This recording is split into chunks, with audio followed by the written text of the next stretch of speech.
There's a spirit that defines every Tasmanian. Fight, gravel rash grit, devil-like determination. It's time to unleash this spirit on the great game.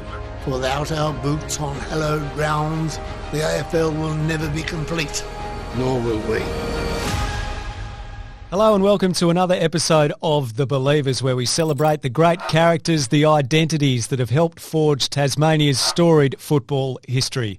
Well, today, a man who gave up his football career at the age of 27, eager to find out if he had the mettle to coach at the highest level. He sure did. North Melbourne coach David Noble is my guest. David, thanks for your time. Thanks, Al. I'm very proud and humbled to be here all at the same time, so thanks for asking me. It's an amazing story that you have in football, going right back to when you were playing at North Hobart in premierships and then off to Fitzroy, and your coaching career that started at Upwey Tacoma and ended up at multiple different AFL clubs. But what comes through is the desire to coach. So Can you tell me where that came from? Where did that stem from? I think it stemmed back to Gary Davidson.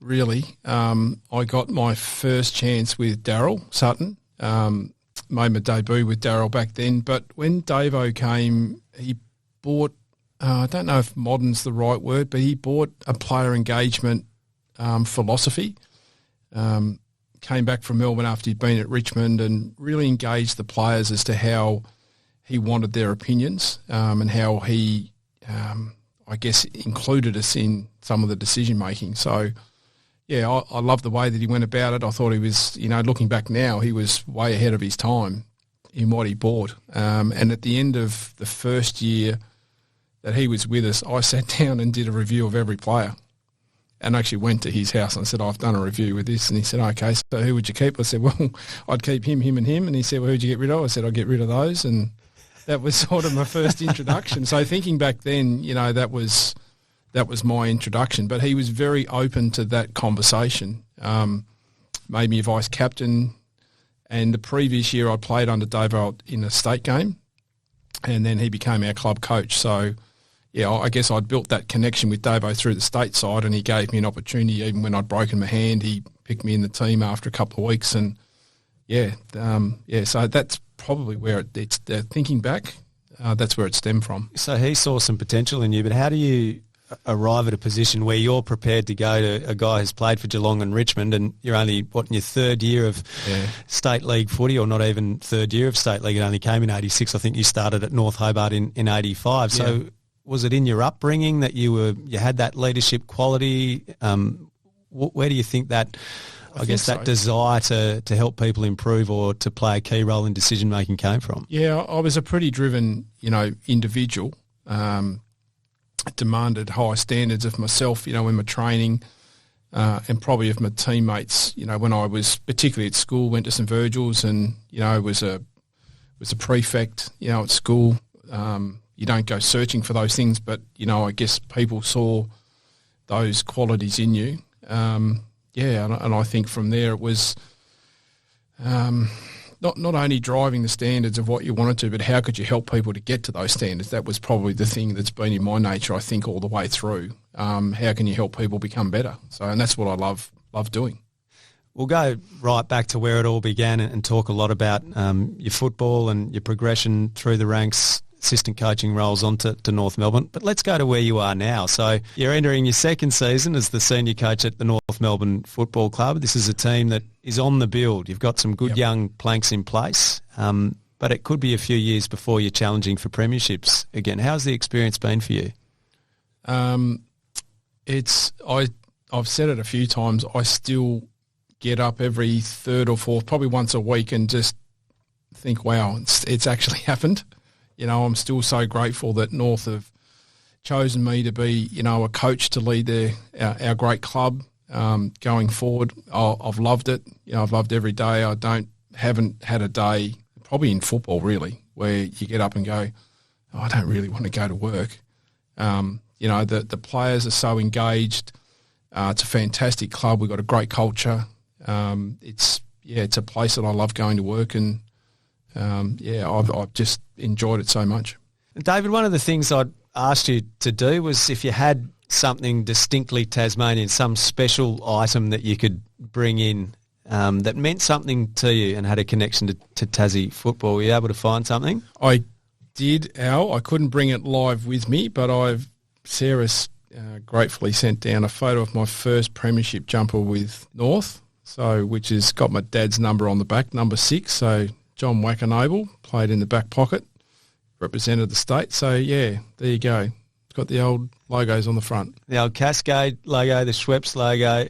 The Cascade Bogues League is how on earth did they get those two to come together? And people think the North and the South used to fight. Yeah, we did. We weren't going to play on the basis that Bogues was on the jumper. We wanted Cascade, so we got both. So Cascade, it's a magnificent looking jumper. Yeah, it is.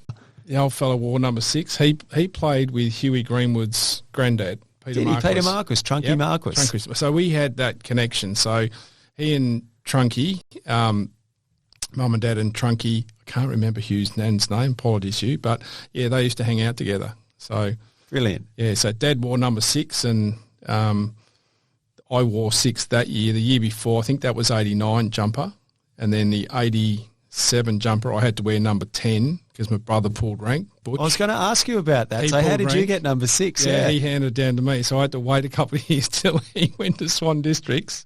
So I wore 10 in one year and 6 in the other. Well, I was going to ask you a bit about being a youngster growing up in Hobart. Your dad, in addition to playing for North Hobart, ran a number of pubs around the place, didn't he? So you essentially grew up in pubs? I did, yeah, mostly above the hotel. There was a point that Mum and Dad did buy a couple of houses, which was nice to get out of upstairs. So, so Queen's Head was the last one that we had, Cornish Mount. Dad had a bit of time at the Beltana, Prince of Wales. So there might have been, I think he did a bit of work at the Granada as well. So your formative years are spent in these environments. Are there things you learn in those sorts of environments that you carry with you into adulthood? Experiences, meeting characters, diffusing the odd situation perhaps? Well, it certainly matures you quick when you're with an older group. I know that. You sort of look at a few things. I was lucky I was the youngest of 3. So I had 2 older brothers. So I could sort of sit back in the, one back, one out and just work out what they were doing. Yeah, it does. It was different. I mean, we lived in the hotels and we worked in the pubs. I saw, how hard Mum and Dad worked to provide, us 3 boys with, great opportunity.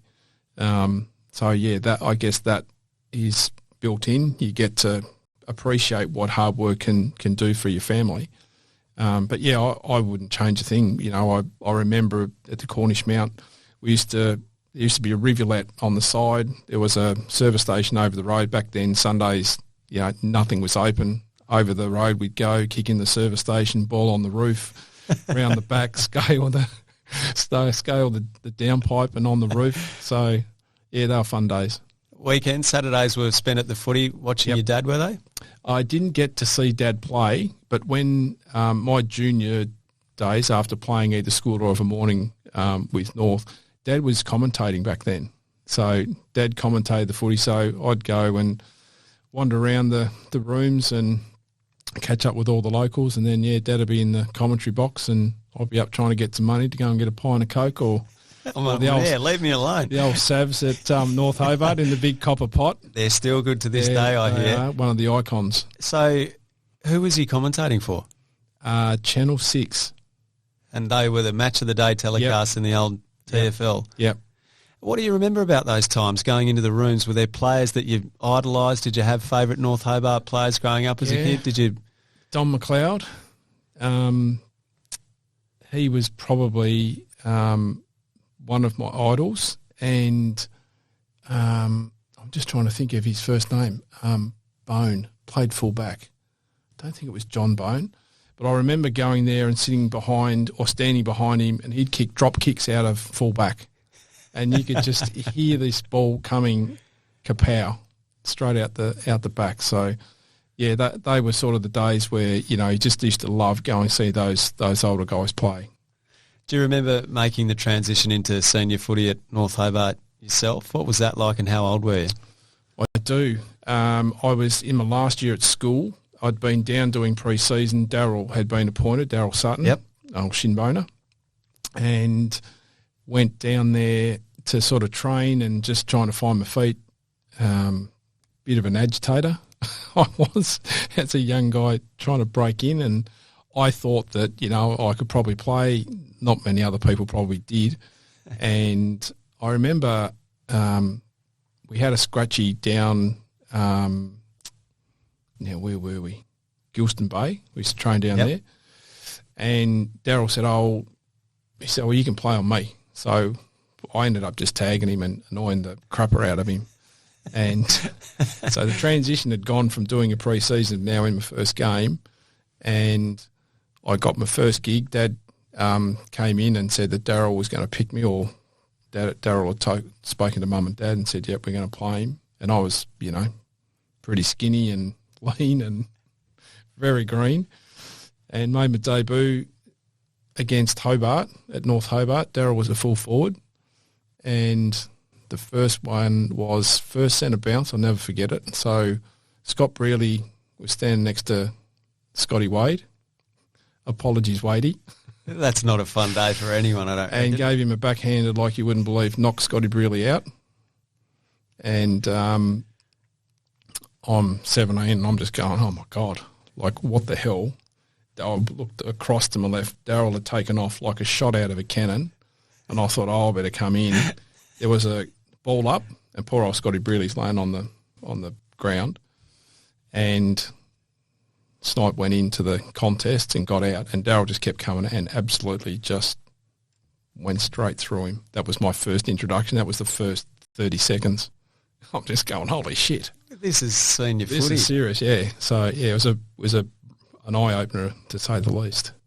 Did you feel protected by the older blokes out there? Yeah, very much so.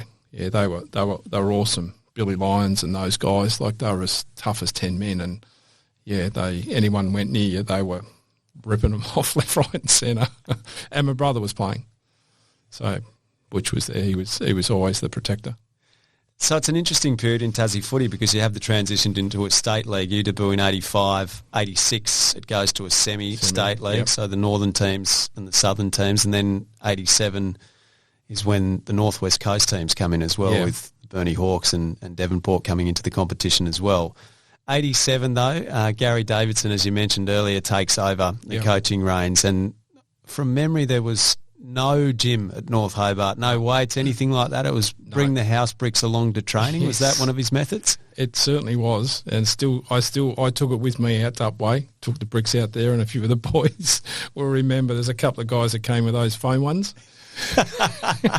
They stitched me right up. But yeah, that was the day we thought we were training pretty hard, and then Gary came along. We were doing shuttle runs, we were doing repeat shuttle runs, brick circuits, you know, don't drop the bricks. You know, it was just another level. So it certainly toughened us up for the manner, I think, in how we needed to play in that year, with two additional teams that came into the comp that year. And you had a good team, didn't you? He recruited a couple of players. Mick Elmer was one of those that he recruited, but you had Darren Perry and Michael Maple. Yep. Mark Devine was your captain. Steve McQueen was playing. Lee College, yeah. He would have been one of the veterans, wouldn't he? Yeah. In that era? Noisy and Lee, yeah. No, they were, and Spider Klein, like, Spide was an awkward ruckman, but God, he could ruck. His technique was unbelievable. So Darren Perry used to push me out all the time to get it off Spide, but that's another story. But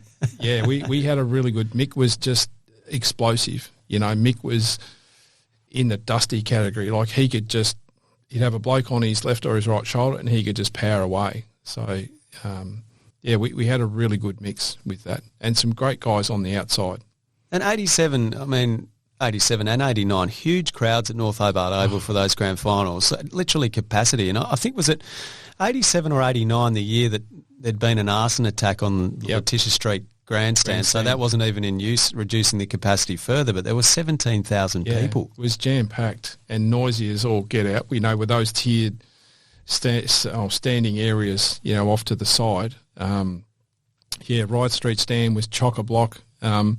my mum used to sit down the far side opposite the orange scoreboard just on the furthest point. I could hear my mum on the ground, actually. Really? I could, yeah. Was she encouraging? Was she having a go Not at always. the others? Yeah, no, she was a bit encouraging at us, but always having a crack at the oppo. It was just one of those things, I don't know why, but I could hear my mum's voice on the ground. It was quite uncanny, unsettling sometimes, but anyway, that was pretty cool. Yeah, the crowds were unbelievable. I remember playing Clarence over at Bellerive one day, just in a top of the table billing, and I reckon there was 8,000 people there, packed in those old stands. But yeah, the noise down at North was unbelievable. What do you remember about the standard of the footy and the players in the competition? I look at the draft from that era. I think 17 Tasmanians were drafted in 1986 of only 60-odd selections. The year you get drafted in 1989, there were double-figure Tasmanians drafted again, and in your company, the likes of Paul Williams and Chris Bond were some of those that got picked as well. It was a very good standard of competition back then. There weren't too many teams that, really struggled. South Lonnie struggled for a while back then. But yeah, you had to be on your mettle, most days. Tough games, but very skillful games. Tended to flow really well. It was obviously back in the late 80s, but yeah, it was really good football. It was lots of goals kicked, both sides. It wasn't too much like we do now with presses and zones and that type of thing. There was a little bit of, we started a little bit of zone kick-ins and, set structures from kick-ins, but outside of centre bounce, that was pretty much about it. Need to bring a bit of that back to the AFL, Nopes. What do you reckon? Trying to. Get a bit of 80s. No one else is buying in now. Yeah, I am all in as a fan, that's for sure. David Noble, the coach of North Melbourne's with us on the Believers podcast. Let's turn our attention to Tasmania and the bid for an AFL licence. It seems, this is a conversation that's been going on for decades. I remember it as a child, talk about building a stadium at the showgrounds and would it ever happen, and multiple attempts to make it happen. It feels for the first time in my lifetime like this is a reality. How do you feel about the latest bid? I think it's genuine. I think there's genuine interest from all stakeholders. I think not just, it's one of our states wanting to get into the big game and get a seat at the big table. This feels really genuine. It feels like it's got a voice at head office. It's got great support and backing, and it has had a couple of times now. I haven't been on any of the committees, but talking to Lynchy, he was on one. There's some legitimate backing and has been for the Tassie licence for a fair period of time. What do you reckon it would do for the competition if Tassie came in? I think it helps it grow. I really do. I think the aspiration to continue to provide opportunities for young athletes to aspire, to achieve. We see what it's done for the women's competition. It's been unbelievable. It's been fantastic to see it grow that way. So I think another team from a genuine football environment is great for our competition on a national scale. And North Melbourne is in an interesting position, isn't it? North Melbourne's done well out of the arrangement with Tasmania, and I'm sure Tasmania's done well out of the arrangement to have North Melbourne playing games there as well. And North is now debt-free, as you say. So is North Melbourne well placed now to pull out of Tasmania and for Tasmania to have its own team, do you think, or better placed than ever before? I think it's better placed. I'm probably not privy to what the rigour of the finances look like, but yeah, I think we're in a fantastic position. We've got a lot to be thankful for from the support that we've had from Tassie and the government. We're very supportive of Tassie having the right, to have their own bid and to pitch their own licence. So I think that's from a club stand, that's where we sit. Personally, I'd love it. We were talking before, just going to watch our own basketball team, back in the day with Steve Carfino and out at the entertainment centre, being in Tassie teams, going to play in the Centenary, when all the states were there together. Yeah, there's Tassie is in a unique position if it got itself in, that it will come with an inbuilt cultural piece instantaneously the Tasmanian people will embrace them like nothing else and get behind them, I believe 100%. What did you think when you saw the new stadium that's proposed for the regatta ground, $750 million, the government committing to building that as part of the licence bid? Well, I think that's where I look at it and go, yep, there's a genuine desire and thirst to make a statement that this is something that we can grow from, as in the Tassie side of things. So, yeah, I was blown away. The detail, I think the research that's gone into it to get to that point. You don't just pull out a set of plans and say, we're going to spend $700 million without having some real business acumen around what that's going to do and deliver. We've seen it with the Adelaide Oval, what it generates for the state. So I think, the bigger piece at play here is what that then extends to help Tassie economy, industry, right across the board. And that's where I think there are so many people that are intertwined and connected with the football community, both from a business perspective and at grassroots level. I thought it was fantastic. I've always been a believer that if you shorten the pyramid at the top and you provide less opportunities for players to come through, you'll sacrifice the players coming through in the bottom, because kids will come through and they won't feel like they can aspire if there's only limited spots. A couple of years ago we were talking about reducing the numbers on lists. I didn't think that was a great idea, because you'll shorten the base and then we'll lose those kids forever. They won't feel like they have an opportunity to continue to play in the game.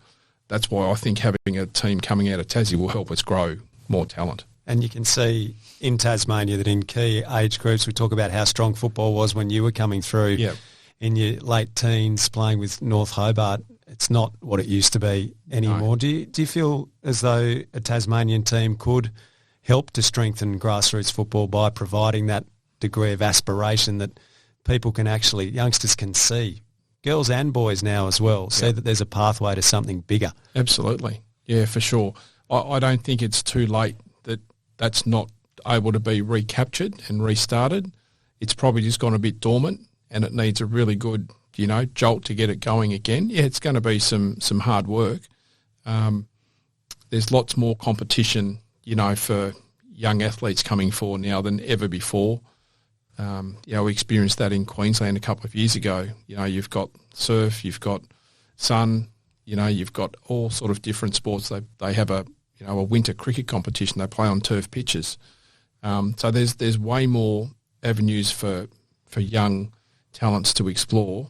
But if we don't get in there, we will continue to lose that talent to other sports and other lifestyles.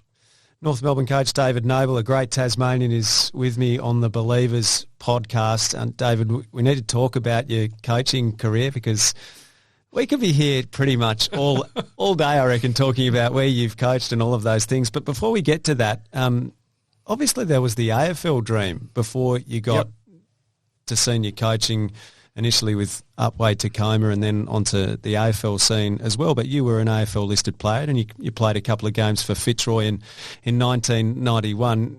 We do need you to tell us about your first game, if that's okay. North Hobart Oval, of all places to go. The symmetry, North Hobart Oval where you started, and then your second game was against North Melbourne and your last game against the club you now coach. But playing Hawthorn in 1991 was... No one wanted to be doing that, did they? And Fitzroy was on the receiving end. Yeah. Well, you had 18 disposals that day. What do you remember about that day? Started on the bench. Stayed at my brother's place the night before, so it was almost sort of a bit normal, for me. And came on and ended up playing on Gary Ayres. So Welcome to football. I remember running around chasing Ayresy for a bit.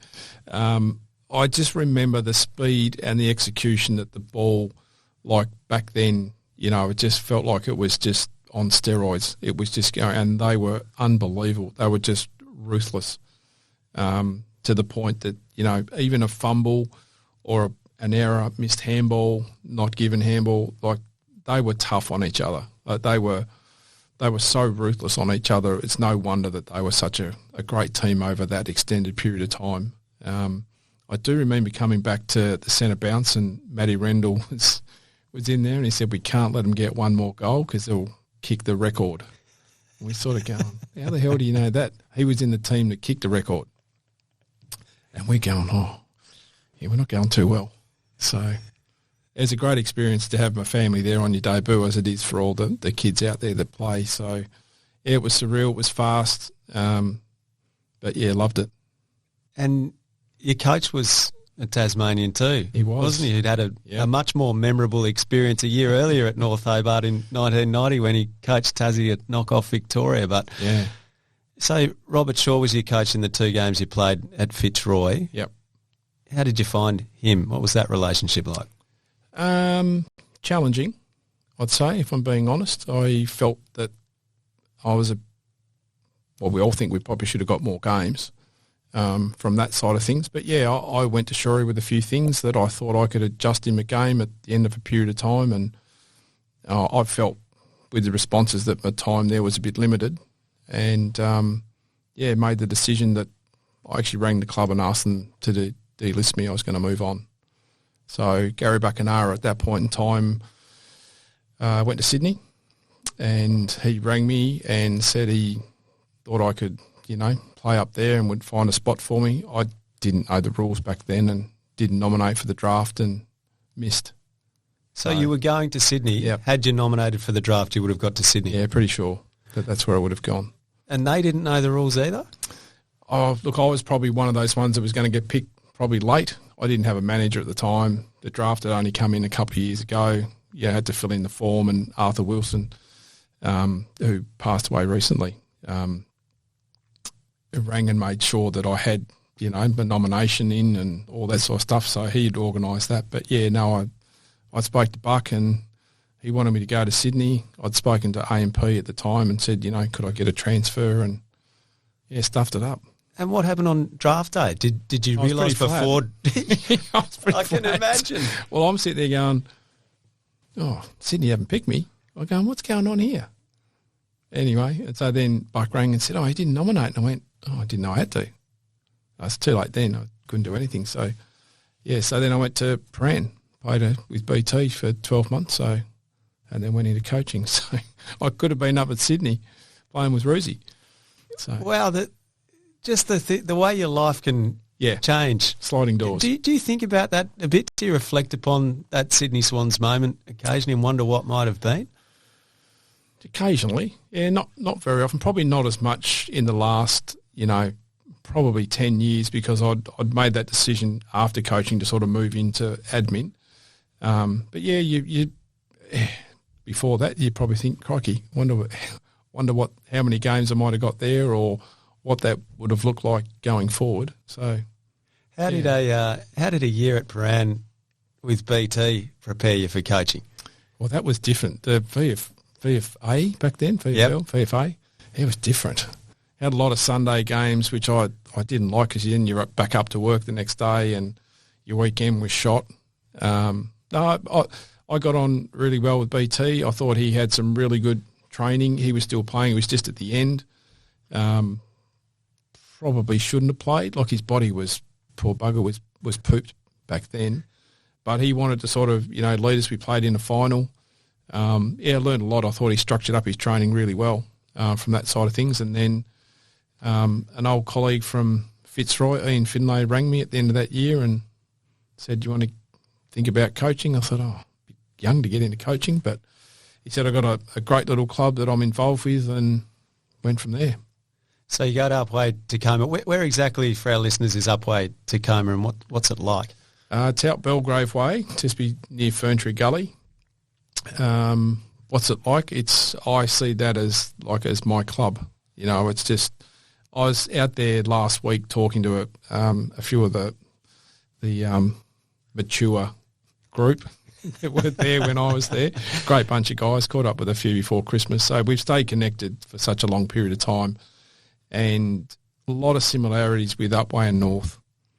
The clubs that are about people, and their culture, and that's what they invest in. In Upwey's case, it's not financial, it's personal investment from a couple of the families out there that have, maintained and grown that little club to being, really successful over a period of time. So, yeah, no, it's so that's where it is, out the Maroondah Highway, and keep going, and then keep going for a little bit more, and then where you turn off to Dandenong Ranges, you just take the road to the right. So you captain coached them there for a couple of years, win the Division 1 premiership both years. You're the best and fairest both years, and then you hang up the boots at 27. Yeah. What prompted that? I wanted to see whether or not I could coach without playing. That was my thought process, and I was thinking whether or not I could get back into the AFL at a point in time as a coach, and I set myself a 10-year plan that I needed 10 years of experience if I was going to, funnily enough, pitch myself to coach at AFL level versus Paul Roos, that was going to come out with 300 games. That was my thinking. I thought I needed to have 10 years of coaching experience in order to match out with someone that's probably got 10 years worth of playing. There was a few players coming out at that point in time in coaching, so I then put my wife through hell to sort of move around states and bits and pieces, and yeah, so she's been enormous support. But yeah, that was my thinking. So could I help players improve and influence game as a coach rather than doing it just as a player? So that was my thinking. So what year is this? That 1994? You're at Upwey Tacoma? Yep, 93, 94 at Upwey, and then 95 I went to the Oakley Chargers with Bob Batty under David Ackley. David Ackley got the coaching gig. So your 10-year plan took 35 years in the end. It did. But you got there. I was 25 out. Yeah, that's the main thing is you got there, mate. Obviously you had that experience at TAC Cup level. Yep. And your first really significant gig, though, I suppose, in some ways, is at the Western Bulldogs as an assistant under Terry Wallace. Yep. How did you find Terry? What did you learn from him, and how was that experience in building you as the person and coach you are today? He gave you the freedom to grow, had some great ideas but would listen and, really encourage you to – I mean, we coached, well, the reserves as they were back then, sort of coached them in the same manner as Terry sort of set up. That was, the method. But, yeah, it gave me the freedom to try a few things, experience a few things, mentored me in that sort of early couple of years in regards to the coaching. So, and then got to sit both on the bench and in the box and sort of see his match day craft, unfold. So, so it was terrific. But, yeah, it gave me the freedom to set up some young developing programs, Mitch Hahn, Lindsay Gilby, Rob Murphy, that crew, Brian Hargraves. So that was really exciting to be able to work with those guys. It was really confronting, though, coming out of being with the Rams in those 2 years and then coming back, and I walk in and there's Chris Grant. It's like, wow, I'm a development coach and I felt like a new recruit as a player. Like you walk in and he's 6'5" and built like, They had a great team. Your first year they made the prelim again, didn't they? You went there in 98, so they lost to Adelaide famously in 97, but again in 98. So it was a really good side. No. And Terry was building, some of the club had moved from Footscray to the Western Bulldogs, over that sort of difficult period, and we were trying to create some of our own internal history. Terry did a really good job, of putting some markers in place for us to aspire, play some fantastic footy, in that era. So it was really exciting. How did your time at the Dogs come to an end? So Terry was going to Sydney. Yep. Peter Road. I was sort of I was going to Sydney again. I was sort of part of that crew, inadvertently got sort of caught in the crossfires, which is totally understandable. Terry was taking me with him, didn't end up eventuating, for whatever reasons. Roosie got the gig. Yep. And the club was on the drip pretty strongly back then with head office, had some of their funding cut, although I think I got caught in the crosshairs at the same time. And, I didn't have a new contract. Just bought a house 3 months previously. Yeah, our world came to a screeching end. So that's tough, isn't it, when you think about what you've invested in it and what your wife's invested in it as well. Yep. And then it's all taken done. away. Yeah. 3 kids, new mortgage. Like back then you could go up to your eyeballs, which we were as a young family and, established ourselves. So, we had to pack up and took a gig in Adelaide. at Glenelg. So you had a couple of seasons at the Tigers in the SANFL, and that paves the way for your path into the Adelaide Crows setup. Yeah, love my time at Glenelg. I love the history of, and some Glenelg people will say, well, you left us, but I loved my time at the Tigers. You know, we had the Southeast, you know, as our zone back then. Spent a lot of time down there talking to junior clubs and helping them understand that some of their talented kids are always going to aspire to go to, you know, better places, but how can we help you guys, you know, benefit as a result of that? Signed a 3-year deal, stayed for 2, left, and got smashed by Cornsey.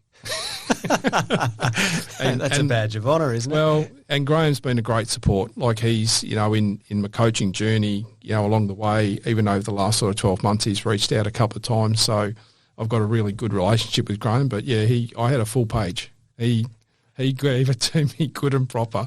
It's very much the history of the SANFL. You know, he's very proud. And you know, then for the big AFL to take everything away from that. So I got it, but yeah, it was a good whack. They couldn't see the benefit of your progression in your career necessarily. I do love that about South Australian football, the pride still in the state league. Having said that, I reckon it was as tough a decision I think I've had in football to take the job at Adelaide.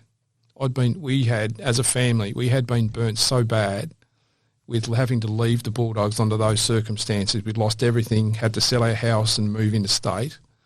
And then to move back into the environment where I'd been torched was a really tough decision for us as a family.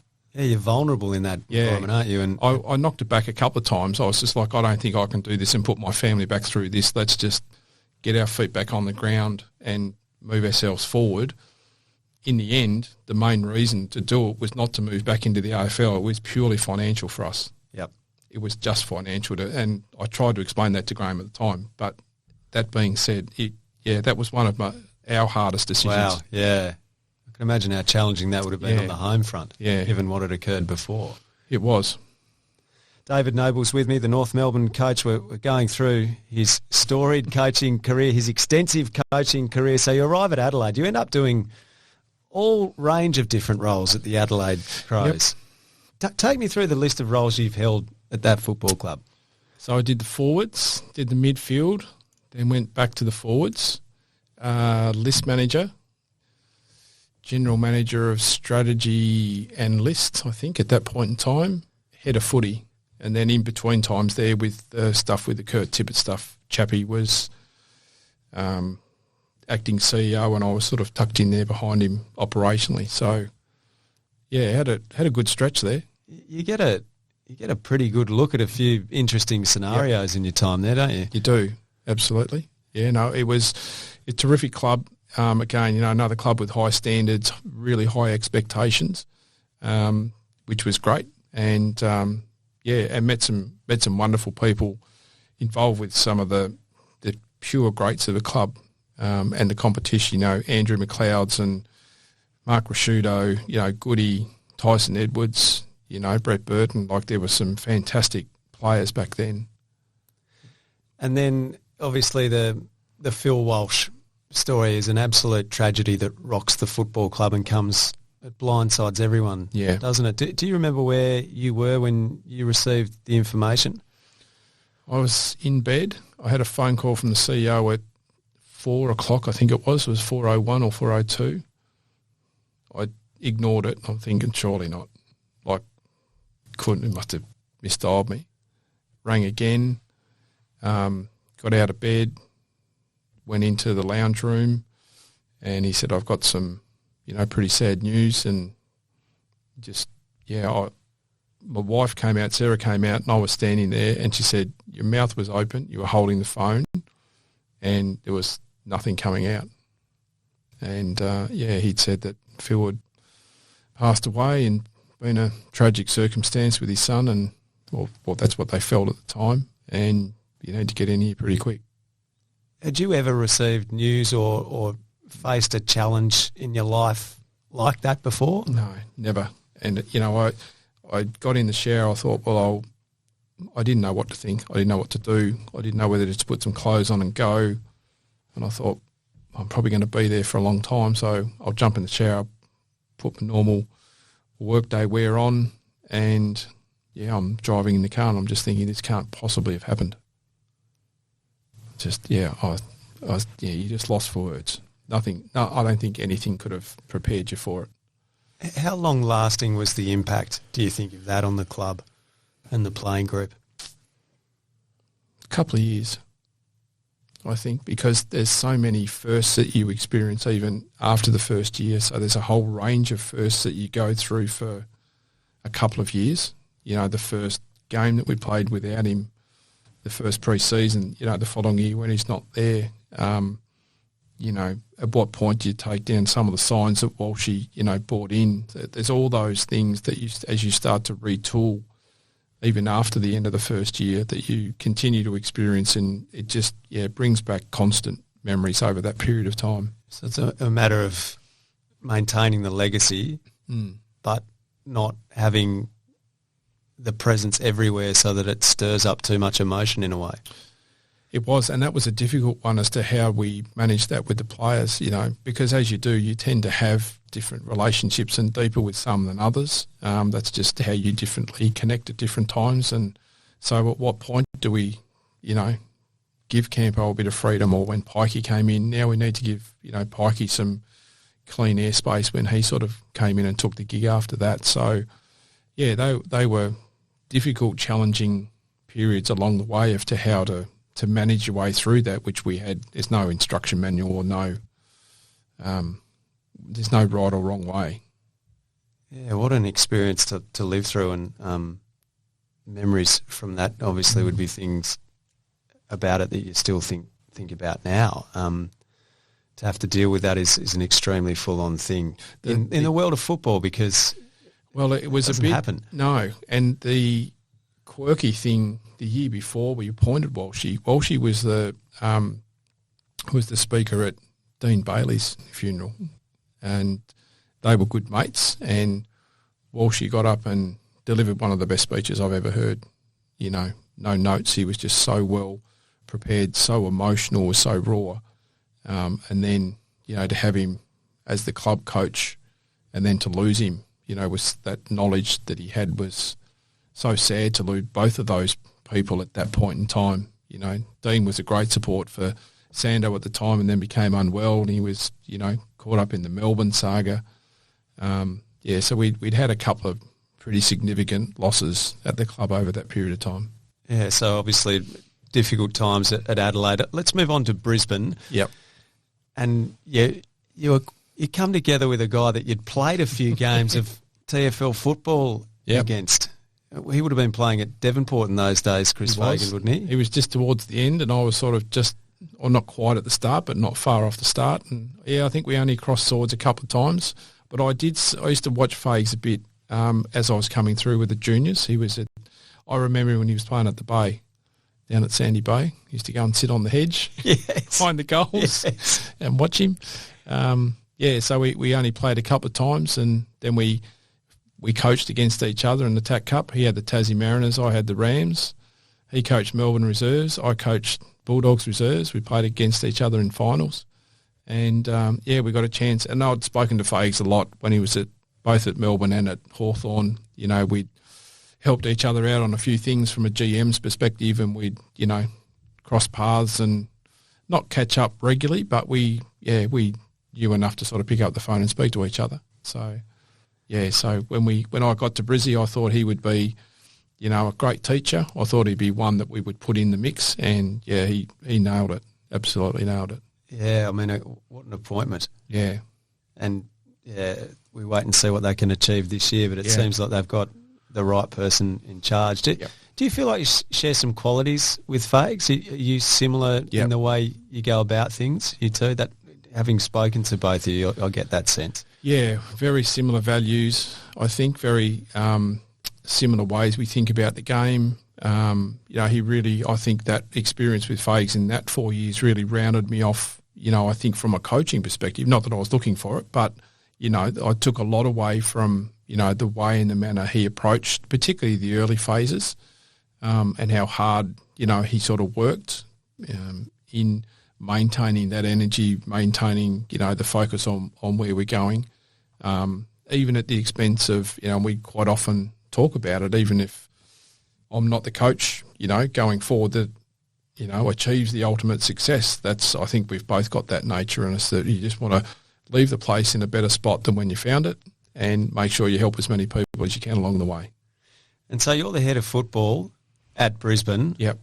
And you're heading down more of the administrative path. So the coaching dream that you had going all those years back to maybe they were just starting to bloom and begin under Gary Davidson when you went in and told him about the players who should stay and who should go finally. It doesn't look like you're going to get that opportunity in the 10-year plan. That's a long way in the past as well. So how did the coaching position come about at North Melbourne? You were heading down a CEO's path, is that right? Yeah, and I'd spoken to the chairman, I'd spoken to Andrew about that, and Swanee, that, that was the aspiration. I put that to bed, and I had a couple of little nibbles from a couple of clubs whether or not I was interested, but I said, look, I think I'm more heading that path. I hadn't completed an MBA.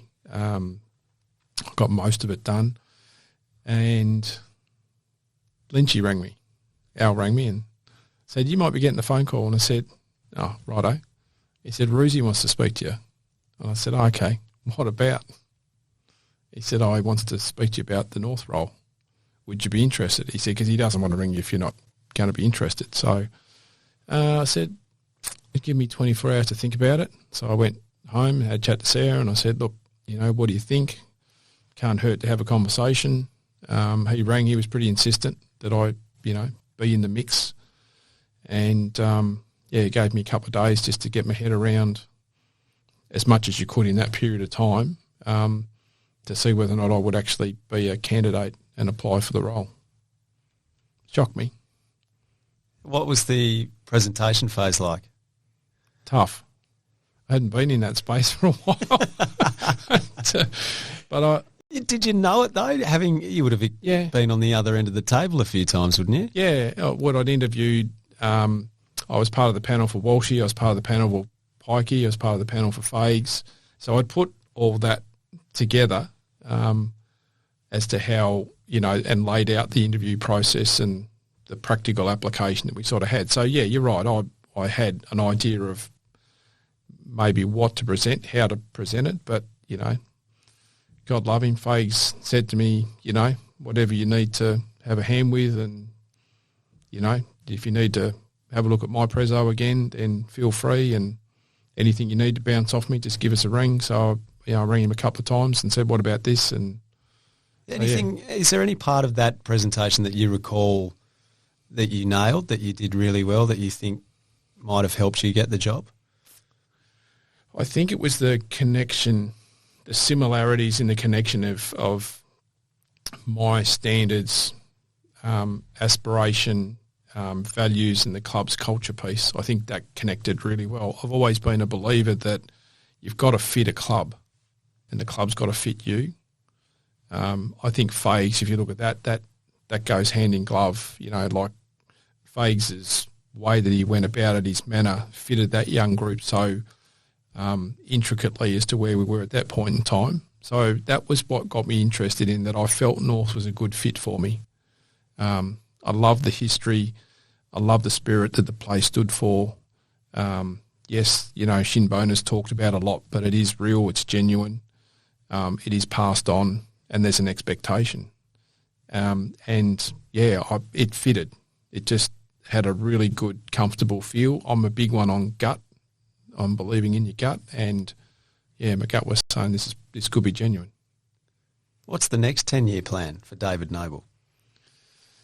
I want to win a flag.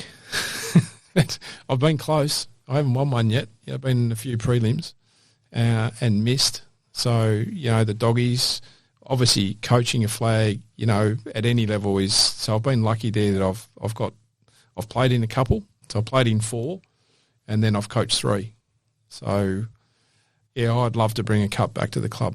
It's, I think our old Shinboners are so staunchly invested in our club. We've made a real effort to integrate that spirit back into to our young players and understand, their number counts for a lot. I'm coach number 38. I don't have a shin boner number, but I bloody will hang on to that. And that's the number I wore at Fitzroy. There you go. Number 38. So another piece of symmetry. Yeah. So Nobes, before I let you go, I've got 10 quick Tassie-orientated questions for you. So whatever springs to mind here, Righto. and we'll whip through them. Okay. Who is the greatest footballer Tasmania has produced? Peter Hudson. Okay, Hutto from Nobes. What should the name of Tasmania's AFL team be? The Tassie Islanders. The Islanders, okay. That's an old WNBL team. In fact, Huey Greenwood was in his mother's tummy when she won a championship. Andre Marquis with the Islanders. I reckon it was about 1993. There you go.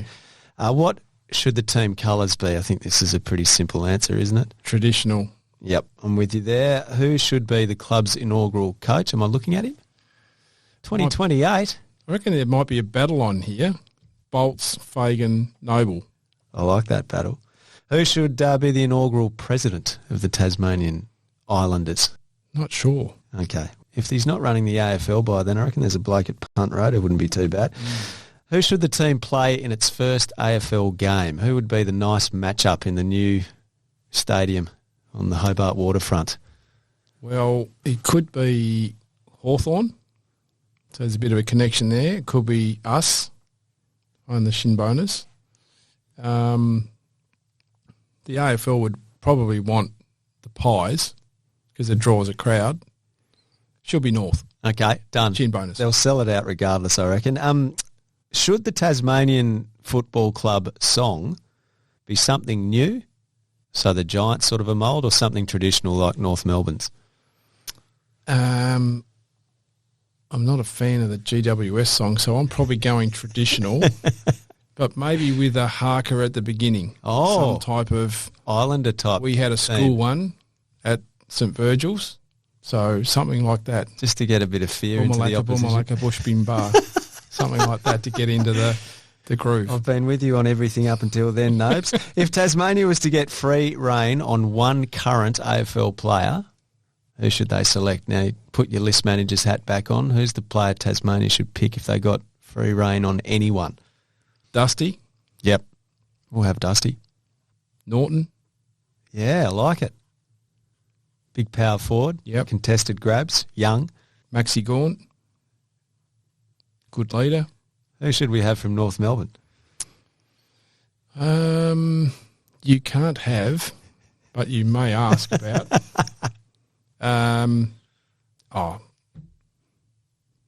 Jason Horne-Francis.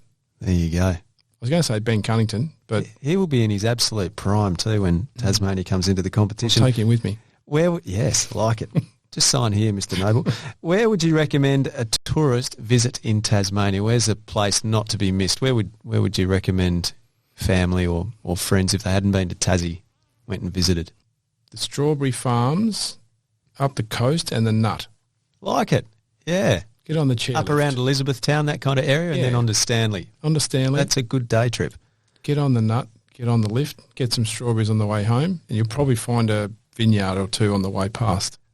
That's my neck of the woods. I love that. The siren sounded. You're 5 points down. Which Tasmanian player, current or former, do you want kicking for goal to win the game? Peter Hudson. Every day of the week. It's an amazing story you got, David. I honestly could talk to you for hours on end, but I know you're a very, very busy man. Are you a believer? Yep, I am. I think there's a great spirit in Tasmania. You look at what's come through. I know that there's been, as I said, a bit of a hiatus at the moment, but I do believe we can reignite that again. And yeah, I think it's, as I said, I think it's genuine. I think there's more invested now than ever. I think it would help the competition. It's got my support. Certainly from a personal perspective, yeah, I would love to see the state have its own team. That's what I aspired to, funnily enough, when you come through when I was playing at school. And, we used to go to church, come home, Sunday roast, watch Sydney play. They had the Sunday game, North had Friday. And I'm thinking, wouldn't it be cool if we had our own team?